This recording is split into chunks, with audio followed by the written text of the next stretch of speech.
I do apologise, Ben Habib. I'm going to have to interrupt you. Deputy Leader of Reform UK, Ben Habib. Rishi Sunak has now come out down the street. Let's take what he's got to say outside number 10 right now.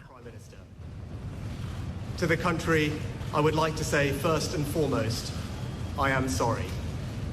I have given this job my all, but you have sent a clear signal that the government of the United Kingdom must change, and yours is the only judgment that matters. I have heard your anger, your disappointment, and I take responsibility for this loss. To all the Conservative candidates and campaigners who worked tirelessly but without success, I am sorry that we could not deliver what your efforts deserved. It pains me to think how many good colleagues who contributed so much to their communities and our country will now no longer sit in the House of Commons. I thank them for their hard work and their service. Following this result, I will step down as party leader, not immediately, but once the formal arrangements for selecting my successor are in place. It is important that after 14 years in government, the Conservative Party rebuilds, but also that it takes up its crucial role in opposition professionally and effectively. When I first stood here as your Prime Minister, I told you the most important task I had was to return stability to our economy. Inflation is back to target, mortgage rates are falling, and growth has returned.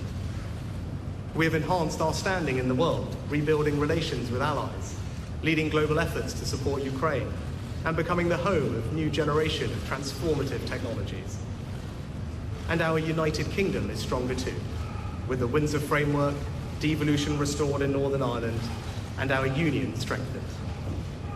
I'm proud of those achievements. I believe this country is safer, stronger, and more secure than it was 20 months ago. And it is more prosperous, fairer, and resilient than it was in 2010.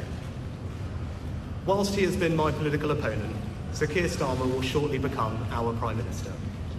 In this job, his successors will be all our successors, and I wish him and his family well.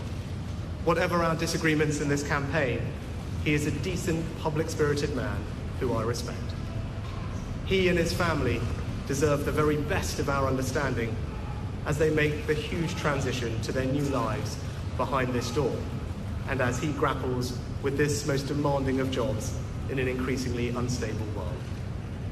I'd like to thank my colleagues, my cabinet, the civil service, especially here in Downing Street, the team at Chequers, my staff, CCHQ, but most of all, I'd like to express my gratitude to my wife Akshata and our beautiful daughters. I can never thank them enough for the sacrifices they have made so that I might serve our country. One of the most remarkable things about Britain is just how unremarkable it is that 2 generations after my grandparents came here with little, I could become Prime Minister, and that I could watch my 2 young daughters light Diwali candles on the steps in Downing Street. We must hold true to that idea of who we are, that vision of kindness, decency, and tolerance that has always been the British way. This is a difficult day, at the end of a number of difficult days. But I leave this job honoured to have been your Prime Minister. This is the best country in the world, and it is thanks entirely to you, the British people, the true source of all our achievements, our strengths, and our greatness. Thank you. Well, that was what Rishi Sunak just had to say outside number 10. Not raining this time, no need for umbrella. You heard all those cameras clicking. His wife, Akshata Murthy, standing by him. He said, I am sorry, I've given this job my all. I have heard your anger, your disappointment. He says, I accept responsibility for this loss. He says he will be stepping down. Obviously, he would always do that, but not immediately, just once the system is in place for electing his replacement. He said he leaves the country safer, stronger and more secure than 18 months ago. He says it is more prosperous and fairer than in 2010. He also talked very warmly about Keir Starmer, his successor. He said he was a decent, well-meaning public servant. He wished him well. He also, of course, Rishi Sunak thanked his wife standing by him and his two daughters. And he also made reference to the fact that he is just 2 generations after his grandparents came to this country as immigrants, that he could serve as Prime Minister. He said, this is the best country in the world.